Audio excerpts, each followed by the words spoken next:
Ok, gente, vamos lá. Vamos aqui na página 55 agora, na 14, né? O Erge. O Erge adora Rubem Braga. Adora. Eles são fissurados. Rubem Braga. Adoram ter as músicas, né?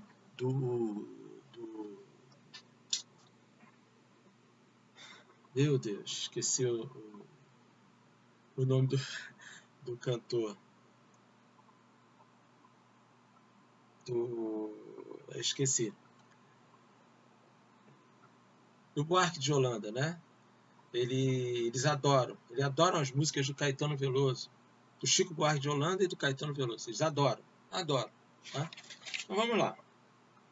No terceiro parágrafo, o cronista descreve ironicamente o modo de trabalhar de sua secretária, ao relatar fatos e logo depois fazer reflexões sobre eles. Transcreva desse parágrafo a frase que assinala a passagem dos fatos às reflexões e, em seguida, justifique por que há ironia na expressão com rigoroso carinho. Terceiro parágrafo. 1, 2, 3. Então, está aqui, começa aqui no tem, né? Tem um extraordinário senso de vitória.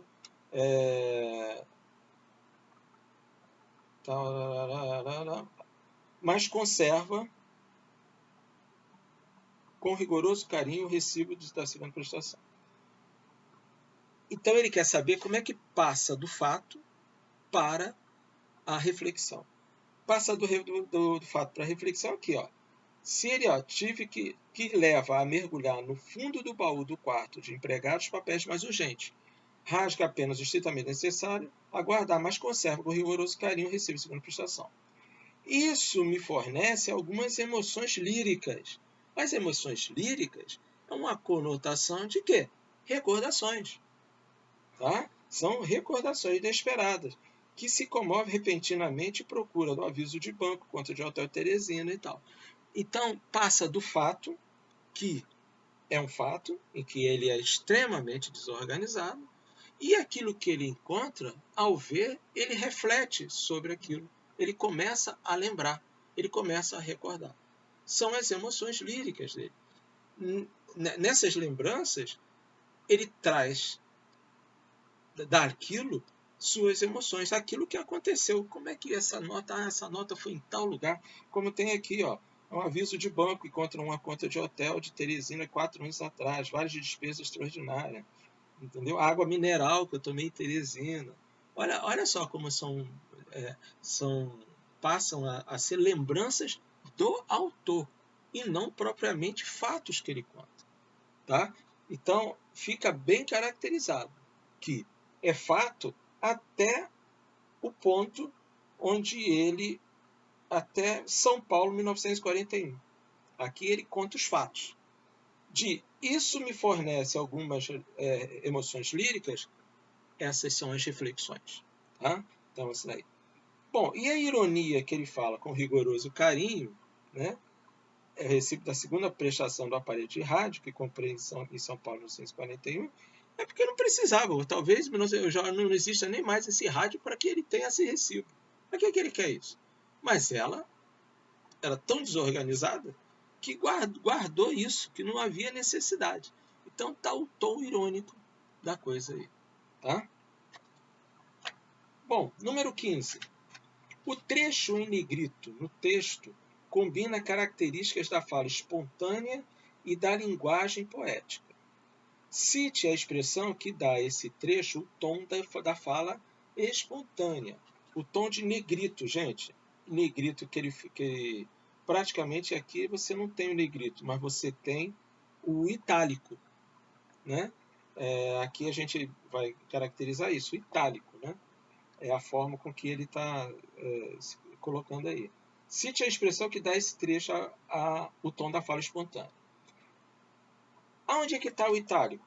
Bem aqui, ó, embaixo, na página 54. Sim, estou cheio de pecados. Ele não está contando nada. Ele está falando dele.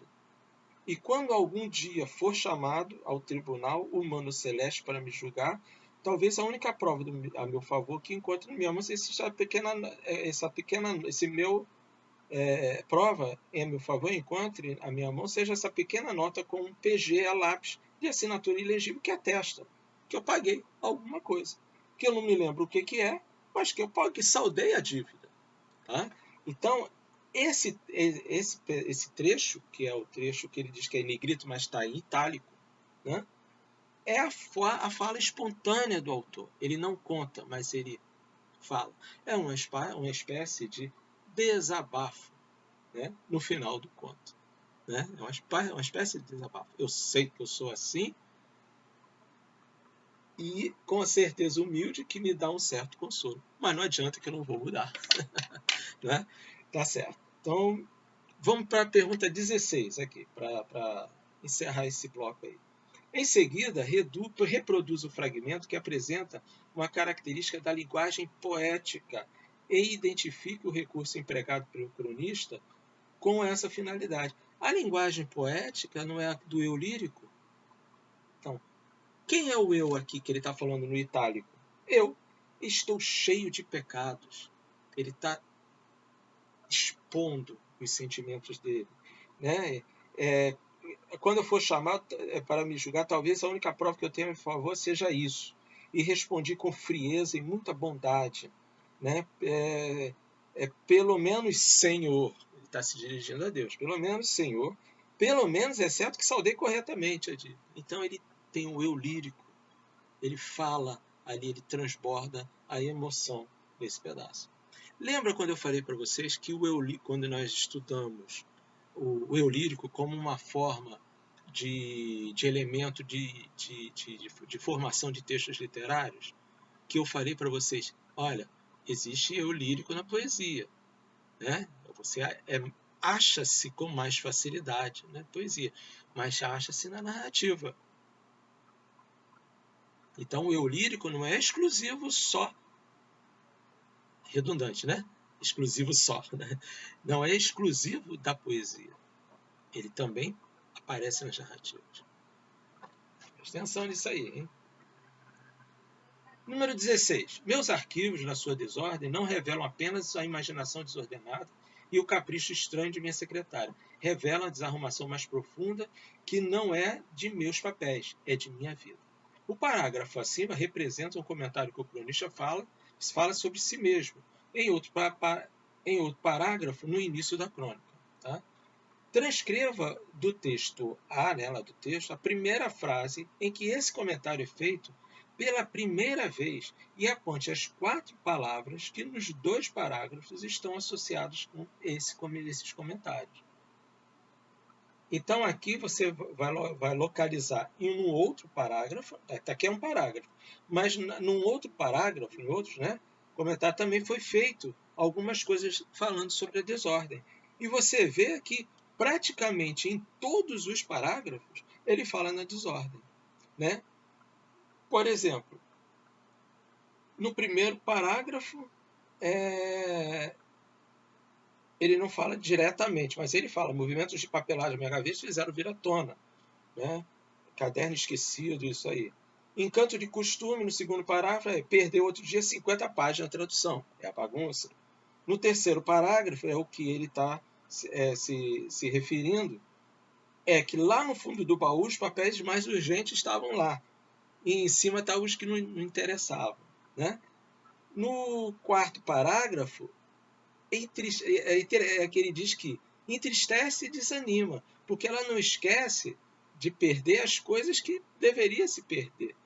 Né? Aquilo que é mais importante, ela não esqueceu, que foi um bilhete que eu estive aqui e não te encontrei. Passo amanhã.